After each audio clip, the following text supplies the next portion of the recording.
किसी टेररिस्ट से कभी बातचीत हुई आप लोगों की? आप लोगों ने उनको समझाने की कोशिश की? सॉरी, राष्ट्रीय राइफ़ल्स समझाने में भी विश्वास नहीं रखती। मतलब टेररिस्ट से कभी कोई इंटरैक्शन हुआ? तो क्या कैसा बातचीत कैसा वाला बताऊँ?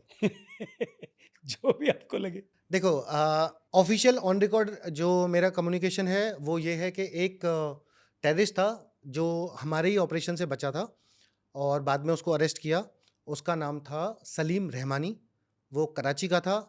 उसके हाथ में गोली लगी थी यहाँ पे, हमने फायर किया था, हमारे उसमें उसको पता नहीं कैसे बच गया। तो उसके हाथ में गोली लगी थी और वो हॉस्पिटल ट्रीटमेंट के लिए गया, वहाँ से पकड़ा। तो इंटेरोगेशन के लिए वो हमारे पास आया, हमारे पास मतलब लोकल पुलिस स्टेशन में, कंगन पुलिस स्टेशन में। हुँ, हुँ। तो वहाँ पे जो इंटेरोगेशन टीम थी, उसमें वहाँ पे जो डीएसपी थे, वो, मैं और कुछ और लोग थे। तो हम लोग इन्वॉल्व थे, पुलिस एंड आर्मी मिलके इंटेरोगेशन करते हैं। तो उसमें तो उससे हमने प्यार से वैसे बात की। उसके अलावा एक टेररिस्ट होता था, मुश्ताक अहमद खान, ठीक है। वो हिजबुल का था और वहाँ का एरिया कमांडर होता था।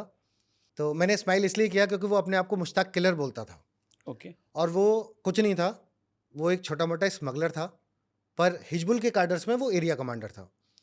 एंड वो कोई पुलिस का आदमी है, वो छुट्टी पे आया है लोकल, तो उसको गोली मार देना।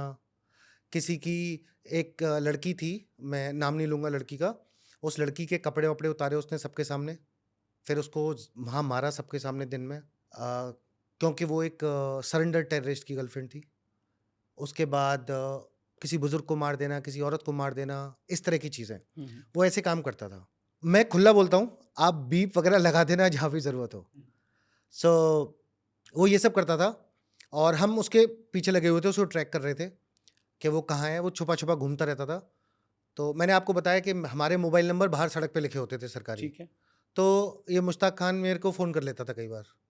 तो उसने मुझे फ़ोन किया, मैंने उसे कुछ प्रवचन दिए। क्या दिया? वो बीप हो जाएगा। करिए ना। तो मैंने उसको बोला कि तेरी माँ की साले मेरे को फ़ोन क्यों कर रहा है? तो बोला कि जनाब आप आदमी तो अच्छे हो, पर गाली बहुत देते हो। तो मैंने कहा तू पास आ, मैं और भी बहुत कुछ देता हूँ। सो इस टाइप का होता था एंड उसने लोकल लोगों से मेरी इन्फॉर्मेशन वगैरह माँगी, मेरे मूवमेंट का। तो मेरे से बात करता था, तो मैं बोला कि तेरे को जब भी आना है तू आ, मिलते हैं। हुँ, हुँ।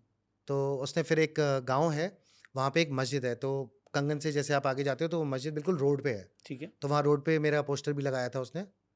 तो मेरे को फिर बोला कि आप बहुत खूबसूरत लग रहे हो, आपका पोस्टर लगा है मस्जिद पे। तो मैंने कहा तू किसको देगा पैसे? मुझे दे दे, मैं खुद ही मिल लूँगा तेरे से, आजा। तो ये वाली चीज़ें भी हो जाती हैं। तो आप मिले कभी उस मुश्ताक किलर से? एक्चुअली वो दूसरा एक 5 आरआर के ऑफिसर थे, उन्होंने उससे पहले ठोक दिया उसको। अरे वो यार! बड़ा दुःख हुआ। तो बोलते कि सर सब खुश हो रहे हैं, आप खुश क्यों नहीं हो रहे? मैंने कहा तूने मारा है इसलिए खुश नहीं हो रहा। बेचारे मुश्ताक भाई विथ 72 अदर्स हो गया होगा एन्जॉयमेंट या अभी क्या कैसा अब तो काफ़ी साल हो गए तो कब एन्जॉयमेंट हो गया होगा हो गया उसका। होगा? यार हमारे यहाँ क्यों नहीं होती 72 हूर्स? बताइए प्लीज़ भाई आप लोग।